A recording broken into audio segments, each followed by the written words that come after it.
Okay, so number 2, top of page 76. What do men want? Says Nietzsche. One dared not say power. Right? One dared not say power. That would have been immoral. But of course that's what you want. Right? What do men want? One dared not say power. That would have been immoral. Consequently, there is in all actions of men the intention to attain happiness. Right? The idea is that happiness becomes the goal. Right? Happiness becomes the goal. And Nietzsche says, well, why would people say happiness and not power? Right? There is a sense of shrewdness, right? There's a sense of false humility in saying that the purpose of my existence, and I don't want to get too abstract yet, but the purpose of my existence is to attain happiness. Nietzsche doesn't find any satisfaction in the notion of happiness, right? Because this concept of happiness, as we know, is we're halfway through the book. This notion of happiness is itself tied to what I would like to call, this is not a Nietzsche, this isn't any text, it's sort of my phrase, justified happiness, right? Happiness that is justified insofar as happiness, the attainment of happiness, conforms to some moral precept, some moral law, right? So that happiness isn't happiness as such, but happiness as justified by the system. Nietzsche wants to challenge this notion, right? So that's number 2. He says in number 3, page 76, to the extent that it is willed, to the extent that it is conscious, there is no perfection in any action of any kind. The idea is that there is this dialectical exchange is an act. This is important. You're engaged in the act of dialogue, right? You're engaged in the act of philosophical contemplation, right? A life, the unexamined life is not worth living, right? The examination process, the process of examining, is the act. So much so that the act of, and this is important, right? The act, and you can really make it plural, but the act as an individual act of examination for the philosopher becomes the means in which we attain happiness for Plato, right? So the act of examination becomes the means in which we attain happiness for Plato. Nietzsche wants to examine this idea, and he says in 3 again, to the extent that it is willed, to the extent that it is conscious, there is no perfection in action of any kind.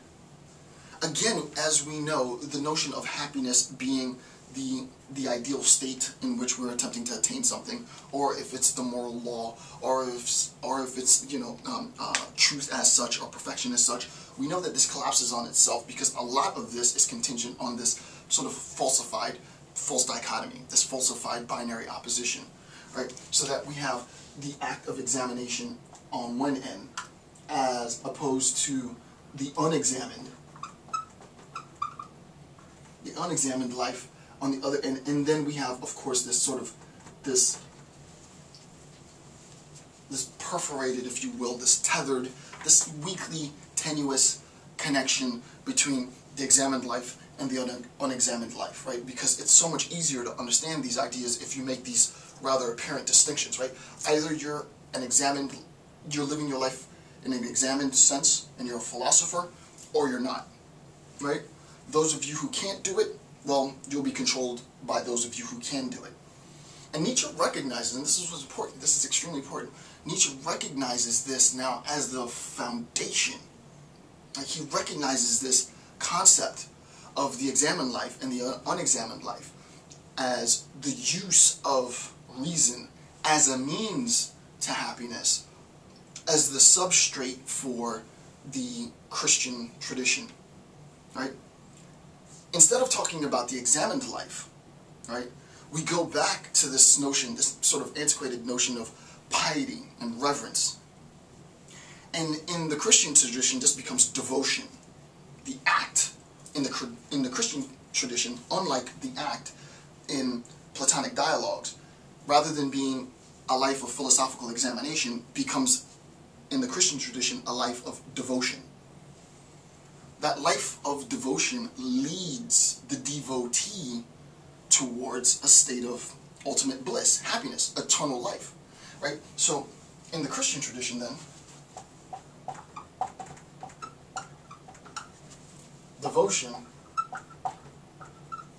leads the devotee towards happiness, right? Devotion leads the devotee towards happiness, right? You can see how the template has been, I mean, basically, according to Nietzsche, copied and pasted, right? So that the Platonic discourse formalizes, not in its entirety, right? There are aspects borrowed from many traditions, but the Platonic discourse formalizes the substrate with which we come to understand the Christian tradition. Now, listen to number 4. Number 4, Nietzsche argues that Plato was, quote, profound, passionate, in everything anti-Hellenic. Plato becomes the destroyer of tradition. I just want to stop for a second and make a very important point. With respect to Plato, right, we see that we had the Hellenic tradition before him, right? So number four says, Nietzsche argued that Plato was, quote, this is a direct quote, profound, passionate, in everything anti-Hellenic. So we have the Hellenic tradition.